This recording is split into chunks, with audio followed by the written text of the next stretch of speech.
يعتذرون إليكم إذا رجعتم إليهم قل لا تعتذروا لن نؤمن لكم قد نبأنا الله من أخباركم وسيرى الله عملكم ورسوله ثم تردون إلى عالم الغيب والشهادة فينبئكم بما كنتم تعملون. السلام علیکم ورحمۃ اللہ وبرکاتہ. الحمد للہ وکفیٰ والصلاة والسلام علی من لا نبی بعدہ. اما بعد فاعوذ باللہ من الشیطان الرجیم. بسم اللہ الرحمن الرحیم. قرآن حکیم کا 11واں پارہ سورہ توبہ.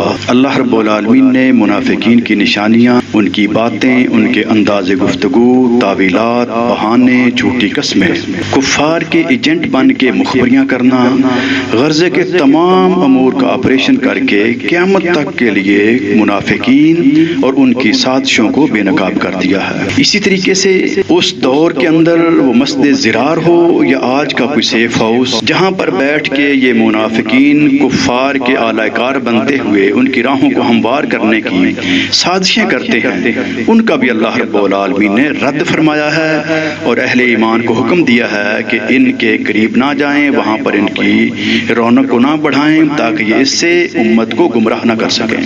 اسی انداز سے اللہ رب العالمین نے اپنے مواحد اور فاتحین بندوں کا تذکرہ فرمایا کہ جنہوں نے اپنے گھر بار، مال و متاع، سب کچھ اللہ کے دین کے غلبہ کے لیے پیش کر دیا.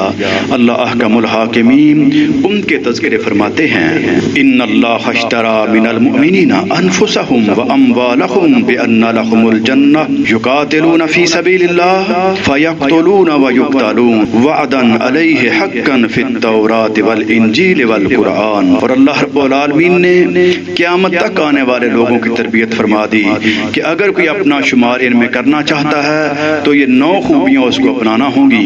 فرمایا: التائبون العابدون الحامدون السائحون الراکعون الساجدون الآمرون بالمعروف والناہون عن المنکر والحافظون لحدود اللہ وبشر المؤمنین. اسی طریقہ سے اللہ رب العالمین نے سیدنا نوح علیہ السلام، سیدنا موسیٰ علیہ السلام اور دیگر انبیاء کے تذکرے فرمائے ہیں، اور یونس علیہ السلام کا خصوصی تذکرہ فرمایا کہ جب وہ اپنی قوم کی بغاوتیں اور نافرمانیاں دیکھ کے اور اللہ رب العالمین کی طرف سے آنے والے عذاب کو دیکھتے ہوئے یونس علیہ السلام وہاں سے نکل پڑتے ہیں تو ساری کی ساری قوم اجتماعی طور پر توبہ کر لیتی ہے، تو اللہ رب العالمین اپنے آنے والے عذاب کو روک لیتے ہیں اور قیامت تک آنے والے بندوں کی تربیت فرما دیتے ہیں کہ جب کہیں پر عذاب آ جائے، آفت آ جائے، وبا آ جائے، کوئی بہت بڑا فتنہ آ جائے تو حل اس کا یہ ہے کہ ساری قوم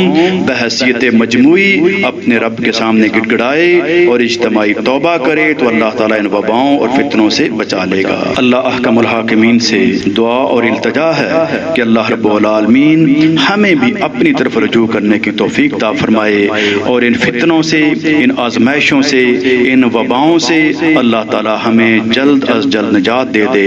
دنیا میں ہم امن، سکون اور اطمینان کے ساتھ زندگی بسر کریں، اسلام کو غالب کرتے ہوئے، اور جب دنیا سے جائیں تو بڑے اطمینان کے ساتھ اللہ ہمیں جنت کا منظر دکھا دے اور بالآخر ہمیں جنت کا وارث بنا دے.